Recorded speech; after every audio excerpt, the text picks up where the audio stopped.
Bonjour à tous, aujourd'hui on se retrouve dans une nouvelle vidéo où je vais vous expliquer les différences entre les SSD et les HDD et en même temps je vais vous donner quelques conseils afin de vous aider dans votre choix. C'est parti. Donc tout d'abord on va voir qu'est-ce que c'est qu'un HDD. Donc un HDD en anglais ça veut dire Hard Disk Drive, qui veut dire en français disque dur. C'est un support mécanique permettant le stockage des données. Donc il dispose d'un ou de plusieurs plateaux tournants et on en trouve à plusieurs vitesses de rotation. Par exemple 5400 tours par minute ou par exemple 7200 tours par minute. Plus le disque a une vitesse de rotation élevée et plus l'accès aux données est rapide. Il y a aussi la mémoire dite cache qui détermine la puissance du disque dur. Plus celle-ci est élevée, plus votre disque sera performant. Les plus courants sont 16 mégaoctets, 32 mégaoctets et 64 mégaoctets. Le disque dur offre une importante mémoire de stockage de plusieurs centaines de gigas, ce qui en fait le leader du stockage de données. Maintenant, qu'est-ce qu'un SSD? Donc un SSD en anglais Solid State Drive, ce qui veut dire en français disque flash. Donc c'est un support informatique permettant le stockage de données. C'est aussi un stockage de type carte SD, ça veut dire qu'il n'y a ni de plateau tournant ni de mouvement mécanique comme sur les disques durs. Premier très gros avantage de ces technologies, c'est la vitesse d'accès aux données, 0,1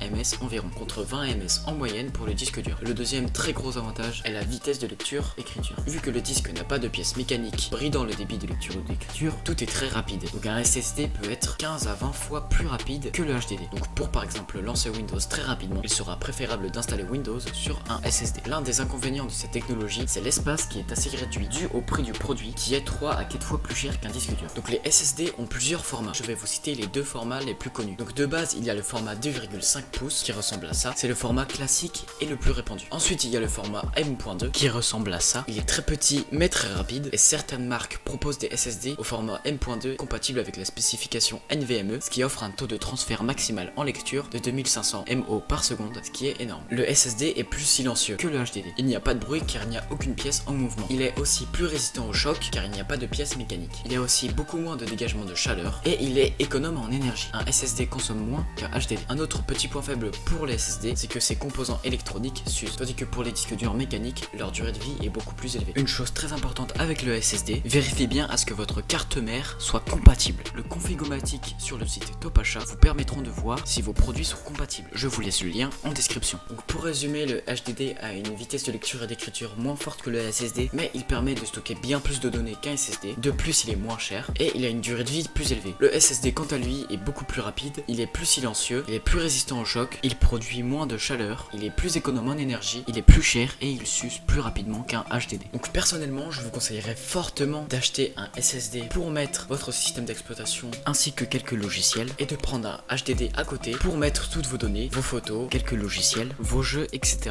Donc maintenant on va voir deux HDD et deux SSD. Tous les liens des produits seront dans la description de cette vidéo. On commence avec le disque dur 1 Tera de chez Western Digital. Il coûte 40 € et il a une capacité de stockage de 1 Tera. 40 € pour 1 Tera, c'est super. Il a une vitesse de rotation de 7200 tours par minute et il a un taux de transfert de données de 750 MB par seconde. De plus, la taille de la mémoire cache installée est de 64 mégas. Je vous laisse le lien dans la description. Passons directement au deuxième HDD. Donc là, on monte d'un cran. Je vous ai pris un HDD de chez Western Digital, mais cette fois-ci, il a une capacité de stockage de 3 Teraoctets. 3 fois plus de stockage, alors que le prix est à peine 2 fois plus grand. 84 € pour 3 Teraoctets. Avec une vitesse de rotation qui atteint 5400 tours par minute, un taux de transfert de données de 600 MB par seconde. La taille de la mémoire cache installée est encore la même avec 64 mégas. Pour ce prix, un HDD 3,5 pouces de 3 Tera est parfait. Passons directement au premier SSD. Donc là, je vous présente un SSD entrée de gamme. Donc c'est un 2,5 pouces. Donc je vous ai pris 250 Go. Je ne vous présenterai pas des SSD qui ont 120 Go, tout simplement parce que je trouve ça un peu inutile. Si on met juste Windows dessus, déjà que Windows prend beaucoup de place, après vous n'aurez pas beaucoup de place pour mettre tous vos autres fichiers. Si vous avez un budget assez réduit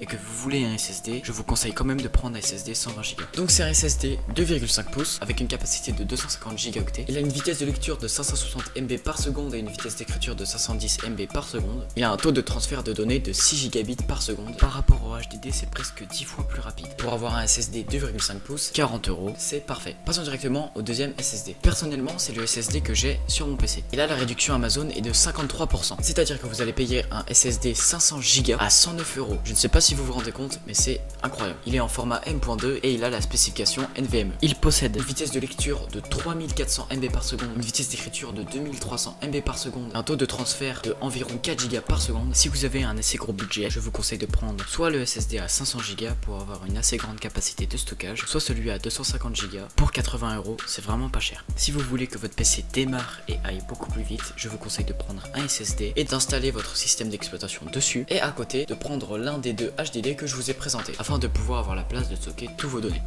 Merci d'avoir regardé cette vidéo. Si elle vous a plu et si elle vous a aidé dans votre choix, n'hésitez pas à mettre un pouce bleu, à vous abonner à ma chaîne YouTube, ça me ferait super plaisir. Si vous avez des questions, vous pouvez m'en poser dans l'espace commentaire. Vous pouvez aussi me soutenir en me faisant un don sur PayPal, le lien est dans la description. Quant à moi, je vous dis à bientôt pour de prochaines vidéos.